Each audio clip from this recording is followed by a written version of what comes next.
there, and welcome to the Contentment Creator Podcast, the show designed especially for creative entrepreneurs just like you who are committed to a beautiful life that's rooted in courage and contentment, and that's blooming with creativity and prosperity.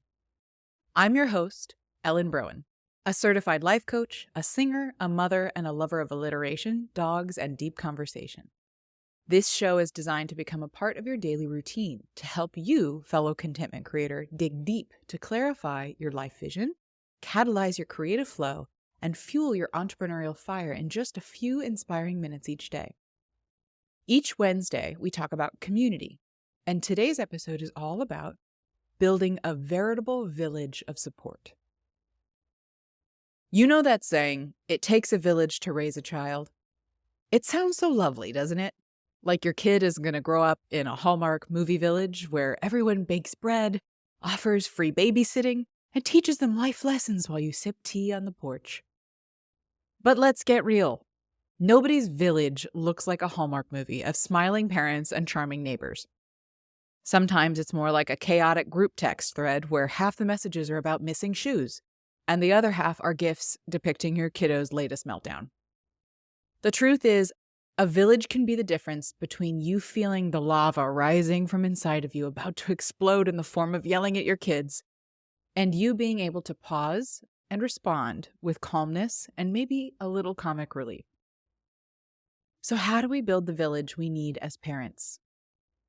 There are a lot of purposes a village serves, including normalizing the unknowns of parenthood, brainstorming solutions to challenges, having safe spaces to vent and solicit parenting advice, asking for carpooling or babysitting, celebrating wins and little milestones, experiencing other healthy models of parenting, socializing our kiddos, and having a safety net in emergencies.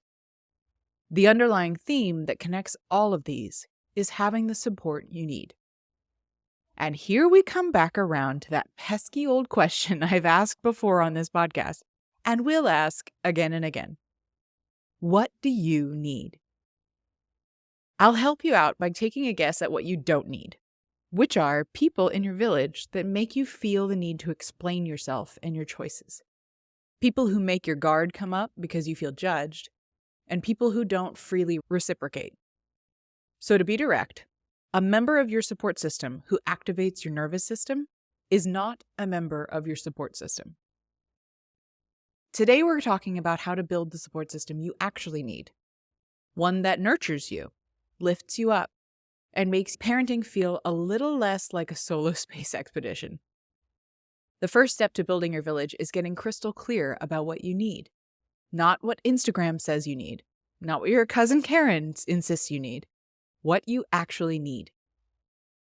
Do you need someone to pick up your kids twice a week so that you can work uninterrupted? Do you need an empathetic friend who will let you ugly cry about the chaos of parenthood without judgment? Maybe you need a mentor, someone just a few steps ahead of you who can say, "Yep, I've been there. You're doing a great job." Here's the kicker. Your village doesn't need to feel like anyone else's. Let's be honest. You also need to know what you don't need. You don't need people who constantly make you feel judged or inadequate. You don't need a one-upper who responds to your parenting struggles with, "Oh, that's nothing, my kid." And you definitely don't need advice from people whose only qualification is, "I raised kids 40 years ago in a completely different world." Here's the thing about our villages. They don't all come pre-assembled, and no one village is the same from parent to parent. Your village isn't one person or even one group. It's a patchwork quilt of people who bring you different kinds of support. Think of it like this. In a village, everyone has a role. There's the wise elder. Maybe that's your mom, a coach, or a therapist. The emotional safe space. Your best friend who listens without fixing. And the doer. The friend who shows up with dinner when you're overwhelmed. You might also have the fun friend who reminds you to stop taking it all so seriously, like the person who drags you out for coffee when you're about to lose your mind. Priya Parker, author of The Art of Gathering, reminds us that good community isn't about perfection, it's about purpose. Your village doesn't have to be full of people who always get it right, but they do need to align with your values and be willing to show up in the ways that matter. Start small. Maybe it's the mom from the playground or school who you vibe with, or the coworker who always just seems to get it. The key is to diversify. Don't put all your eggs in one basket or expect one friend to meet every need. No one person can be your emotional counselor, carpool hero, and late-night vent buddy all at once. So spread the love. Now here's where things get tricky. Not everyone you love belongs in your village. That doesn't mean you don't care about them. It just means they aren't the right people to support you in this season of parenting. And that's okay. Boundaries are an essential part of our village. If you have a well-meaning friend or family member whose support feels more like criticism, you have permission to step back. For example, if Aunt Sally can't help but comment on how you parent, it's okay to say, "I appreciate your love and concern, but I really need encouragement right now, not advice." The same goes for your emotional energy. Don't overextend yourself trying to be a part of everyone else's village at the expense of your own well-being. The best villages are reciprocal. They flow both ways. That means allowing yourself to ask and receive. Remember, your support system is there to show up for you so you can show up for your family with more patience, energy, and joy. You don't owe anyone an explanation for the people you let into your village and the people you don't. I'll let you in on what mine looks like as a parent of a toddler, so maybe you can get an idea or two for yourself.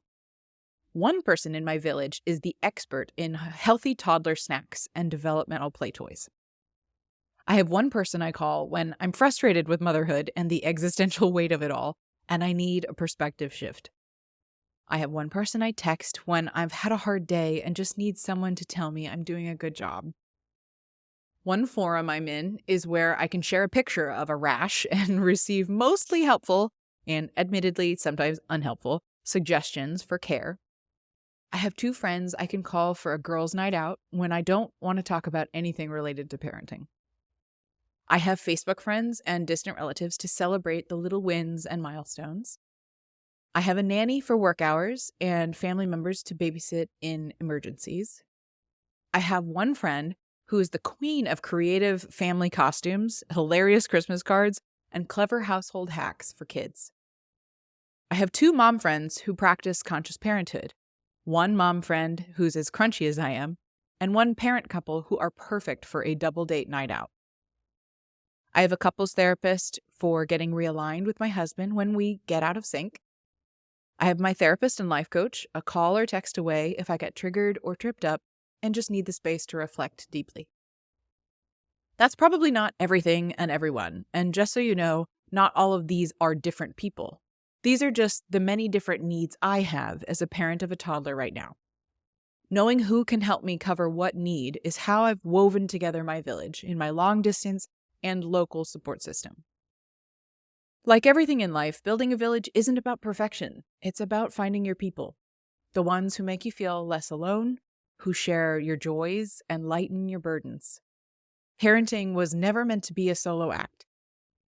Humans are wired to be part of a tribe. And when we lean into community, we're better parents, better spouses, and better people. As author Brené Brown reminds us, connection is why we're here. It's what gives us purpose and meaning to our lives. Your village brings connection back to parenting. It's the dinner dropped off when you're overwhelmed, the coffee date that fills your cup, and even the knowing nod from a stranger in a store who just gets it. So take a moment today and think about your village. Who are the people you can call on? Where do you need a little more support? And most importantly for you, my friend, what do you need to let go of or practice more of in order for you to let yourself receive? Thanks for being here and giving yourself space to get supported and inspired today. Tomorrow, join me here again for an episode all about how to infuse consistency with grace in parenthood. If you enjoyed today's episode, please show your support by leaving reviews and comments. It would truly mean the world to me to hear from you. Hit that subscribe button so you never miss a day and join me in my mission to help a world full of content creators become a world of contentment creators.